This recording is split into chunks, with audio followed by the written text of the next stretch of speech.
Digging deeper, the story of cultivation. The warm summer breeze blows without a care. Millions of tiny seeds get thrown into the air. These lonely seeds drift on birds and wind and sea. They've traveled from many places before they come to me. These precious seeds I find, I take as they are.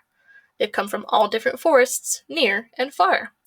I'll tend to them with care and won't apologize, for growing is the journey and blooming is the prize. This page not only highlights how diverse our students are, but also alludes to the strategy Don't Apologize. Technique 15 in Teach Like a Champion. Academic rigor nor students should be apologized for, as this learning is the prize and the whole point of teaching effectively. Some seeds' journeys are easier. Some seeds have had it rough. Regardless of what condition they come in my field, they'll be enough. Every seed is different, and every seed deserves to grow. I can differentiate and make sure successful seeds I sow. I tenderly guide each one of the seeds into the fertile ground. With a little attention and care, they'll bloom all year round. This comes from Technique 61. This technique is emotional constancy. Many teachers expect their students to have personal emotional maturity and behavior despite the teachers themselves lacking the skill. By tenderly guiding students with our logic instead of our drama, we can positively shape them. You see, some seeds need it hotter, some seeds like it cold, some seeds need extra water to grow strong and big and old.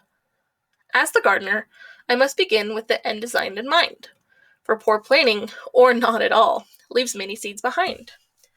This stems from Technique 16 and 27. 16 is begin with the end in mind. You may have the coolest yellow brick road, but unless you know where you're going, it's kind of pointless. Technique 27 is change the pace. Some students need fast and slow, and the momentum and movement helps your students to stay engaged and gives the students space to grow. I must also circulate around the field to make sure everyone is happy in the soil, for if I pay attention, there will be growth and no turmoil. See, these little random seeds that I tend to for a year will slowly sprout and blossom, and new leaves will soon appear. Seeds grow bigger when sweetly spoken to. Avoid being sarcastic, for if praised and framed well, the results will be fantastic.